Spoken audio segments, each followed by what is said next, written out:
स्वागत है बच्चों आपका इस वीडियो लेक्चर सीरीज में। और आज के इस वीडियो में हमें ऑपरेशनल एम्पलीफायर में कॉमन मोड रिजेक्शन रेशियो क्या होता है ये डिस्कस करना है। बच्चों, कॉमन मोड रिजेक्शन रेशियो को शॉर्ट में हम CMRR के नाम से जानते हैं और इसे ऑपरेशनल एम्पलीफायर का फिगर ऑफ मेरिट भी कहा जाता है। बहुत ही इंपॉर्टेंट प्रॉपर्टी है ये और किसी भी ऑपरेशनल एम्पलीफायर के लिए। तो आइए इसको समझते हैं ये है क्या। बच्चों, अब तक जो भी आपने लेक्चर्स पढ़ा उसके आधार पे आप किसी भी ऑपरेशनल एम्पलीफायर का आउटपुट वोल्टेज क्या लिखोगे? AD into VD। अभी मैं इस AD को रफ कर देता हूं, A इंटू VD या VID। भाई, आपने अब तक के जो लेक्चर्स पढ़े हैं उसमें ये सीखा कि अगर ऑपरेशनल एम्पलीफायर लीनियर रीजन में है तो उसका आउटपुट वोल्टेज इनपुट के डिफरेंस के प्रोपोर्शनल होगा, या हमारा ऑपरेशनल एम्पलीफायर इनपुट में जो हम वोल्टेज अप्लाई कर रहे हैं उसके डिफरेंस को ए फैक्टर से मल्टीप्लाई करेगा and that factor is known as gain of this operational amplifier. तो बच्चों, अब इस गेन को आप लोग डिफरेंशियल गेन के नाम से जानोगे। क्यों? क्योंकि ये गेन डिफरेंशियल सिग्नल के डिफरेंशियल वोल्टेज के करस्पॉन्डिंग है। इसलिए आज से सब बच्चे इस गेन को AD लिखेंगे और AD is known as differential gain of amplifier. तो बच्चों, यहां देखिए, जो मैंने एक केस लिया हुआ है उस केस में दोनों इनपुट को मैंने शॉर्ट कर दिया है और शॉर्ट करने के बाद एक वोल्टेज अप्लाई किया हुआ है। मींस इस पूरे डायग्राम से ये हमको क्लियर है कि दोनों इनपुट पे हम सेम वोल्टेज अप्लाई कर रहे हैं। मींस इस केस में बच्चों V1 की वैल्यू V2 के इक्वल है। तो अगर V1 V2 इक्वल होगा और जब आप आउटपुट वोल्टेज के एक्सप्रेशन में V1 V2 की वैल्यू रखोगे तो पूरा आउटपुट वोल्टेज क्या आ जाएगा? 0 आ जाएगा। बट रियलिटी में ऐसा नहीं होता है। भाई, आपने जो अब तक स्टडी की रिगार्डिंग ऑपरेशनल एम्पलीफायर वो सब आइडियल केस था। तो फॉर आइडियल केस अगर V1 V2 सेम है तो आउटपुट वोल्टेज क्या होगा बच्चों? 0 होगा। जब दोनों टर्मिनल पे इनपुट वोल्टेज सेम होगा इसे हम बोलेंगे बच्चों कॉमन मोड वोल्टेज, क्योंकि दोनों टर्मिनल पे हमने कॉमन सिग्नल अप्लाई किया हुआ है, कॉमन वोल्टेज अप्लाई किया हुआ है। That's why this is known as common mode voltage. तो अब तक आप क्या लेके चल रहे थे? For a common mode voltage for a common signal output 0। But experimentally लोगों ने ऑब्जर्व किया कि कॉमन मोड सिग्नल के लिए, कॉमन मोड वोल्टेज के लिए भी ऑपरेशनल एम्पलीफायर में आउटपुट वोल्टेज अपीयर हो रहा है। मींस उसकी वैल्यू 0 नहीं है, नॉन जीरो है फॉर सेम इनपुट सिग्नल्स। तो इस बात से बच्चों ये तय है कि ऑपरेशनल एम्पलीफायर के अंदर कोई और गेन भी एग्जिस्ट कर रहा है जो कॉमन सिग्नल को एम्पलीफाई कर रहा है। भाई, डिफरेंशियल गेन तो कॉमन सिग्नल को एम्पलीफाई नहीं करेगा क्योंकि उसके करस्पॉन्डिंग जो आउटपुट होगा वो क्या होगा? 0 होगा। बट ऐसा नहीं हो रहा है। इसका मतलब ये क्या हुआ? इसका मतलब ये हुआ कि इस ऑपरेशनल एम्पलीफायर के अंदर कोई और गेन एग्जिस्ट कर रहा है जिसकी वजह से आउटपुट में वोल्टेज अपीयर हो रहा है। बात समझ में आई बच्चों?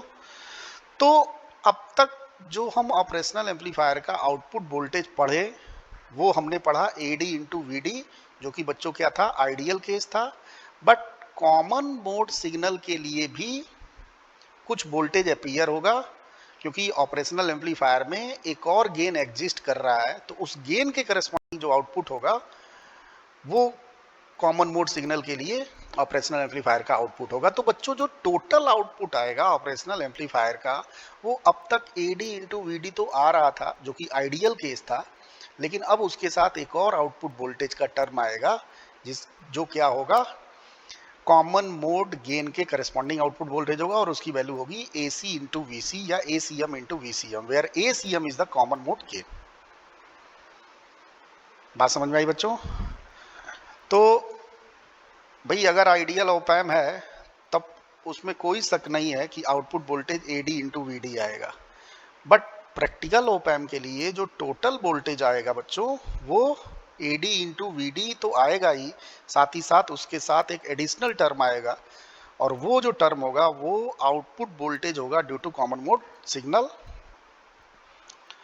या due to same input signal. बात समझ में आई कि नहीं? तो अब बच्चों ये जो टर्म आ रहा है जो कि कॉमन मोड सिग्नल के करस्पॉन्डिंग टर्म है, वो इस आउटपुट वोल्टेज के लिए एरर की तरह ट्रीट करेगा। भाई आइडियल ओपैम के लिए AD इंटू VD आता है, क्योंकि ऑपरेशनल एम्पलीफायर अब तक आप लोगों ने जो पढ़ा उसमें पढ़ा कि ऑपरेशनल एम्पलीफायर डिफरेंशियल सिग्नल को एम्पलीफाई करेगा, इसलिए कॉमन सिग्नल के लिए आउटपुट वोल्टेज 0 आना चाहिए, बट ऐसा नहीं हुआ। कुछ वोल्टेज आया, तो जो एक्स्ट्रा वोल्टेज आ रहा है बच्चों, वो वोल्टेज किसी भी ऑपरेशनल एम्पलीफायर के लिए एज अ एरर की तरह वर्क करेगा। अब प्रयास क्या होना चाहिए कि आउटपुट में, ऑपरेशनल एम्पलीफायर के आउटपुट में एरर की वैल्यू कम से कम होनी चाहिए। मींस ये जो टर्म आ रहा है बच्चों, इसकी वैल्यू इस टर्म के कंपैरिजन में कम से कम होना चाहिए। तो ऐसा तभी होगा जब ऑपरेशनल एम्पलीफायर का कॉमन मोड गेन उसके डिफरेंशियल गेन की तुलना में कम से कम होगा। या हम यूं कह लें कि अगर आइडियल केस लेके चलते हैं तो कॉमन मोड गेन की वैल्यू क्या होगी? 0 होगी। बात समझ में आ रहा है बच्चों? तो कॉमन मोड गेन को डिफरेंशियल गेन से कंपैरिजन करने वाला जो पैरामीटर होता है, that is known as common mode rejection ratio of operational amplifier. तो how to define CMRR for operational amplifier? तो CMRR is defined as the ratio of differential gain to common mode gain। बात समझ में आई बच्चों? अगर हम इसका significance देखें, इसको हम एक्चुअल में जानना चाहें, तो जरा थोड़ा सा इधर आते हैं हम लोग। भाई अब तक जो भी मैंने आपको बातें बताई उस आधार पे ये बात तय होती है कि ऑपरेशनल एम्पलीफायर की ऐसी एबिलिटी होनी चाहिए जो कॉमन मोड सिग्नल को एक्सेप्ट ना करे, उसको रिजेक्ट करे, क्योंकि कॉमन मोड सिग्नल को जितना एक्सेप्ट करेगा उसके करस्पॉन्डिंग जो आउटपुट वोल्टेज की वैल्यू आएगी वो उतनी ज़्यादा होगी, और उस ऑपरेशनल एम्पलीफायर के आउटपुट वोल्टेज में उतना ही ज़्यादा एरर होगा। तो इस ऑपरेशनल एम्पलीफायर की क्या एबिलिटी होनी चाहिए बच्चों कि कॉमन सिग्नल को रिजेक्ट करे। बात समझ रहे हो?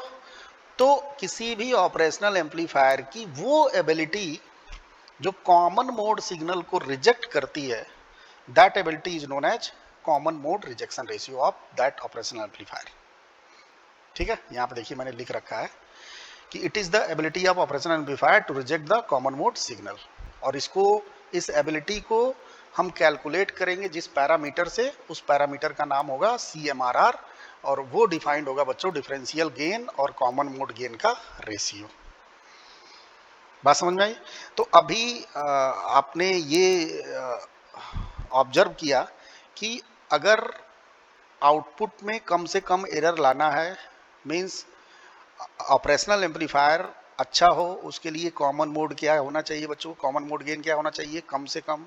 तो कॉमन मोड गेन कम से कम हो, डिफरेंशियल गेन ज़्यादा से ज़्यादा हो, इसका मतलब CMRR क्या होना चाहिए? ज़्यादा से ज़्यादा होना चाहिए।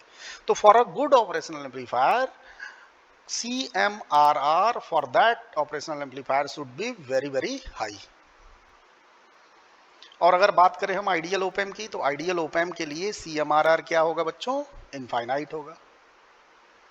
ठीक है, बात समझ में आई बच्चों? तो ये तो हो गई CMRR की बात। अब आपके मन में एक डाउट चल रहा होगा कि सर अगर कॉमन मोड सिग्नल की वजह से एरर आ रहा है तो हम क्यों अप्लाई ही करेंगे? बच्चों ये हम अप्लाई नहीं करते हैं। एक्चुअली में क्या होता है कि जब आप इस ऑपरेशनल एम्पलीफायर पे पावर सप्लाई कनेक्ट करोगे, तो आपको मालूम है कि जो पावर सप्लाई होता है वो 50 हर्ट्ज का सिग्नल होता है, साइनासोडल सिग्नल होता है। तो उस साइनासोडल सिग्नल के, उस 50 हर्ट्ज के सिग्नल के वजह से इन दोनों टर्मिनल पे वोल्टेज कुछ अप्लाई होता है भाई, ये दोनों टर्मिनल उस पावर सप्लाई के सिग्नल को पिकअप करने लगता है, और दोनों पे जो पिकअप का अमाउंट होता है वो सेम होता है। तो उस पावर सप्लाई की वजह से इन्वर्टिंग और नॉन इन्वर्टिंग पे सेम इनपुट अप्लाई होता है। तो उसके वजह से कॉमन मोड सिग्नल अप्लाई होता है ऑपरेशनल एम्पलीफायर में, जिसकी वजह से आउटपुट में एरर आता है।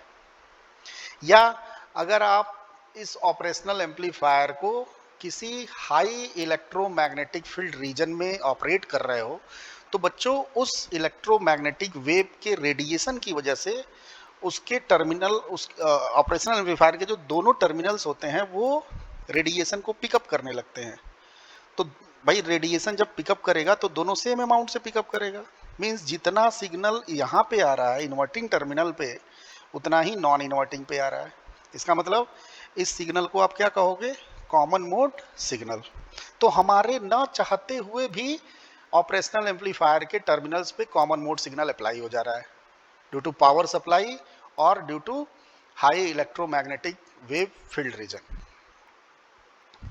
बात समझ रहे बच्चों? ये आप अवॉइड नहीं कर सकते हैं। हाँ, इसको आप मिनिमम कर सकते हैं। क्या हाई करके? इस ऑपरेशनल एम्पलीफायर का CMRR हाई करके, ठीक है। या आप दूसरे लैंग्वेज में ये कर लें कि AC की वैल्यू बहुत कम करके AD की तुलना में, ठीक है। तो आई होप बच्चों आपको CMRR समझ में आ गया, कॉमन मोड सिग्नल क्या होता है, डिफरेंशियल सिग्नल क्या होता है, कॉमन मोड गेन क्या होता है, डिफरेंशियल गेन क्या होता है, ये सारी बातें आपको समझ में आ गई, ठीक है। तो अभी हमने देखा कि CMRR is the ratio of differential gain to common mode gain. तो फॉर एग्जांपल अगर मैं आपको एक क्वेश्चन दूं कि कॉमन मोड गेन बच्चों दिया है 0.1 किसी भी ओप एम्प के लिए और डिफरेंशियल गेन दिया हुआ है 100, तो बताइए CMRR की वैल्यू क्या होगी? जाहिर सी बात है AD अपान AC, ये हो जाएगा बच्चों 1000। बात समझ में आई कि नहीं? तो इस तरीके से हम CMRR को कैलकुलेट कर सकते हैं। अब बच्चों CMRR की वैल्यू हम dB में भी कैलकुलेट करते हैं, ठीक है। dB आपने नाम सुना होगा, डेसिबल बोलते हैं। तो कैसे हम dB में कन्वर्ट करते हैं CMRR को, इसको मैं थोड़ा समझाना चाहूँगा आपको कि एक्चुअली बच्चों जो गेन होता है, यहाँ पे देखिए हमने वोल्टेज गेन लिया हुआ है, गेन की कोई यूनिट नहीं होती है। क्यों? Because gain is the ratio of two quantity, तो जाहिर सी बात है यूनिटलेस क्वांटिटी होगी। बट फिर भी हम इसको डेसिबल में यूज करते हैं, इसका यूनिट हम डेसिबल में लेते हैं। और इसके यूनिट को डेसिबल में लेने का जो तरीका होता है, अगर वोल्टेज गेन का डेसिबल आपको लेना है तो 20 log बेस 10 पे आपको इस गेन को कैलकुलेट करना पड़ेगा। एक्चुअली क्या होता है बच्चों, जो डेसिबल होता है वो 10 log बेस 10 होता है। पावर गेन से डेसिबल बनाया गया है। किसी भी एम्पलीफायर का जो पावर गेन होता है डेसिबल में, वो होता है 10 log power gain of base 10, ठीक है। मीन्स आप पावर गेन का लॉग ले लो बेस 10 पे और फिर उसमें 10 का मल्टीप्लाई कर दो, तो वो पावर गेन किस में कन्वर्ट हो जाएगा? डेसिबल में।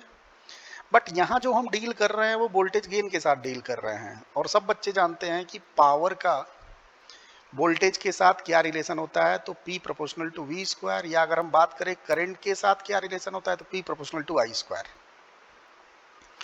तो बच्चों इस रिलेशन से आप बोल सकते हो P1 by P2 is equal to V1 by V2 का स्क्वायर। तो जब आप यहाँ पे पावर गेन को वोल्टेज गेन से रिप्लेस करोगे तो वोल्टेज गेन का क्या आएगा? स्क्वायर आएगा। और ये जो स्क्वायर का टर्म है यहाँ पे 2, वो इसके साथ मल्टीप्लाई हो जाएगा, इसलिए कितना हो जाएगा? 20 log base 10 of voltage gain. तो कभी भी बच्चों वोल्टेज गेन आपको कैलकुलेट करना है, हमेशा याद रखना 20 log बेस 10 होता है। या करंट गेन कैलकुलेट करना हो तो हमेशा 20 log करंट गेन होता है, और अगर पावर गेन होगा तो 10 log होगा। ये चीज़ आप याद रखना, इलेक्ट्रॉनिक्स में आपको बहुत सारी जगहों पे इस तरह की चीज़ें आपको मिलेंगी। बहरहाल हमें CMRR को डीबी में कैलकुलेट करना है, और सब बच्चे जानते हैं CMRR बेसिकली वोल्टेज गेन से रिलेटेड क्वांटिटी है, इसलिए जब भी हम इसकी वैल्यू डीबी में कैलकुलेट करेंगे तो जो भी CMRR की वैल्यू आई उसका हमें लॉग लेना है बेस 10 पे और 20 के साथ मल्टीप्लाई करना है। बात समझ में आई बच्चों? यहाँ पे देखिए मैंने एक एग्जांपल भी लिया आपको समझाने के लिए। फॉर एग्जांपल अगर आपको CMR 10⁵ गिवन है और डीबी में आपको कैलकुलेट करना है तो आप क्या करोगे, लॉग बेस 10 लोगे CMRR का, 20 का मल्टीप्लाई कर दोगे तो कितना आ जाएगा भाई? देखो आप, ये 5 इधर चला जाएगा तो 100 dB की वैल्यू इस भाई, ये log 10 बेस 10 कितना हो जाएगा? 1 हो जाएगा भाई। इसकी वैल्यू क्या हो जाएगी? 1 हो जाएगी। अगर हम बात करें इसकी वैल्यू तो क्या होगी? 1 होगी। तो कितना आ जाएगा? 100 dB। ठीक है।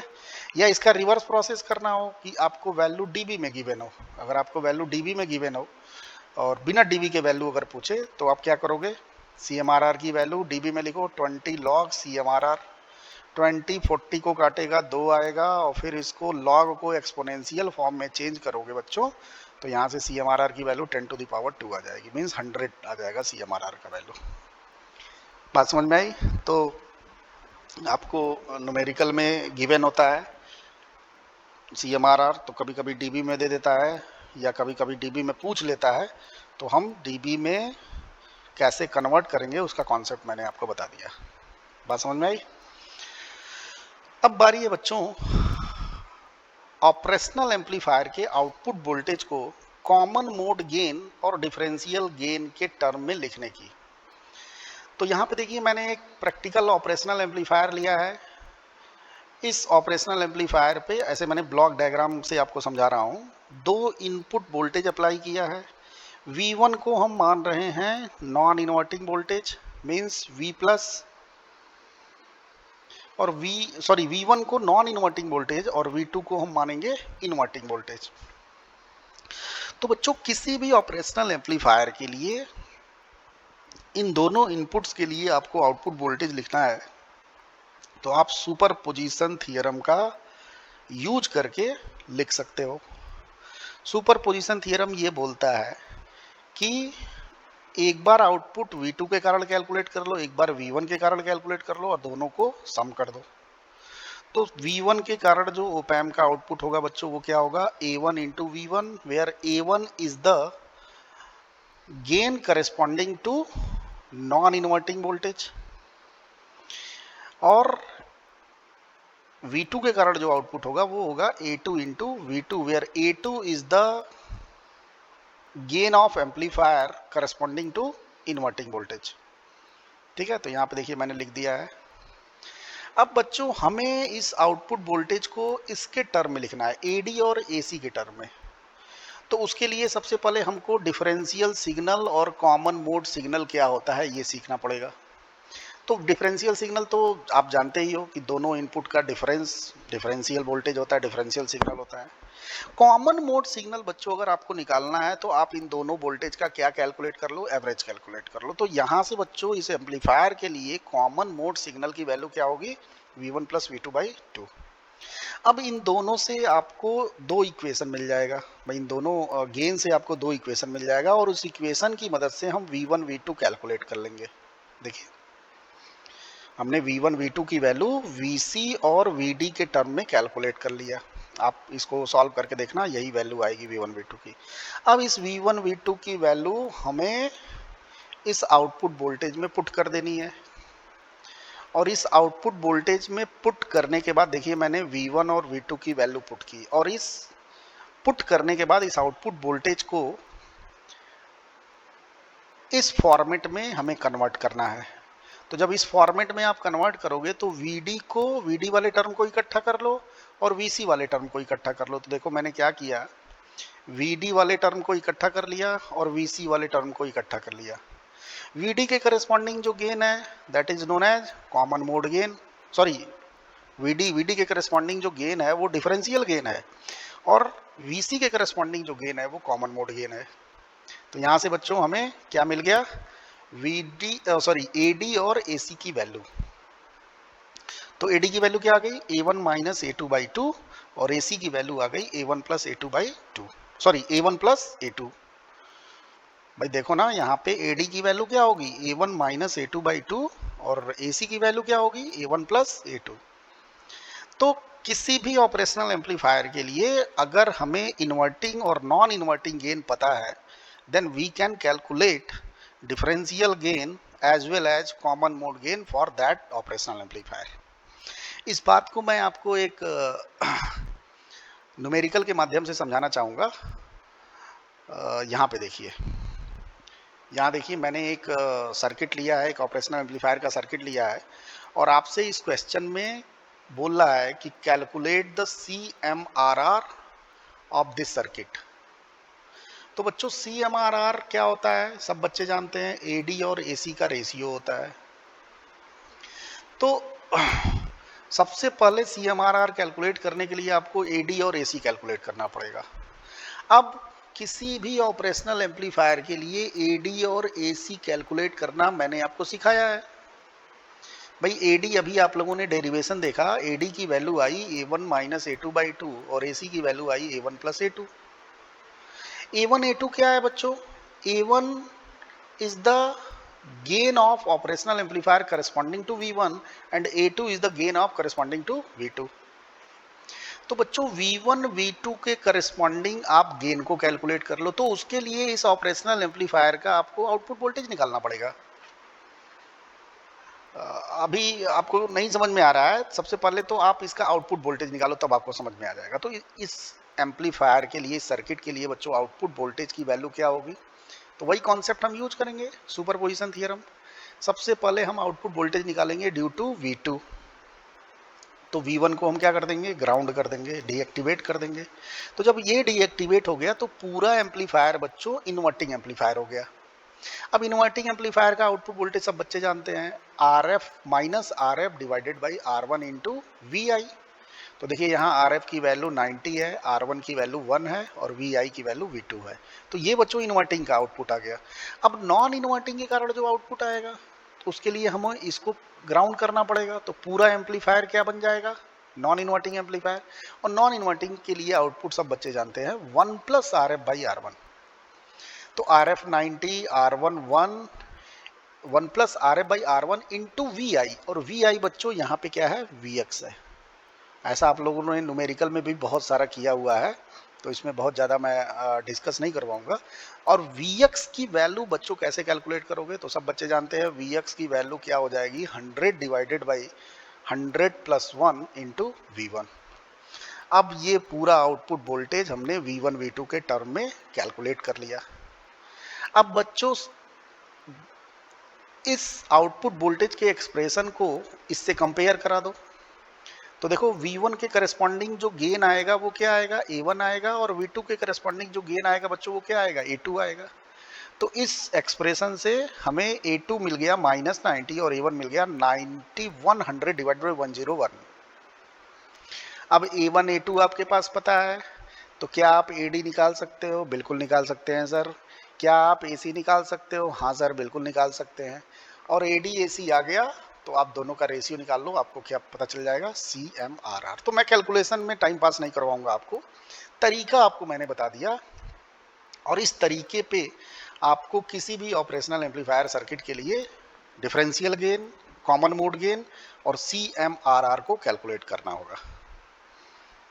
बात समझ में आई कि नहीं। अब देखिए एक वर्ड प्रॉब्लम आपको दिया हुआ है, ये भी फार्मूला बेस्ड है, तो इसको भी ज़रा समझ लेते हैं कैसे करना है। क्वेश्चन में आपको गिवन है कि इन प्रैक्टिकल ओप एम्प AC और AD means common mode gain और डिफरेंशियल गेन आपको दिया हुआ है, और ऑपरेशनल एम्पलीफायर पे जो हम इनपुट वोल्टेज अप्लाई कर रहे हैं उसकी वैल्यू भी गिवन है, 1050 माइक्रोवोल्ट एंड 950 माइक्रोवोल्ट। क्वेश्चन में बोल रहा है कि ऑपरेशनल एम्पलीफायर का आउटपुट वोल्टेज और CMRR कैलकुलेट कर दो।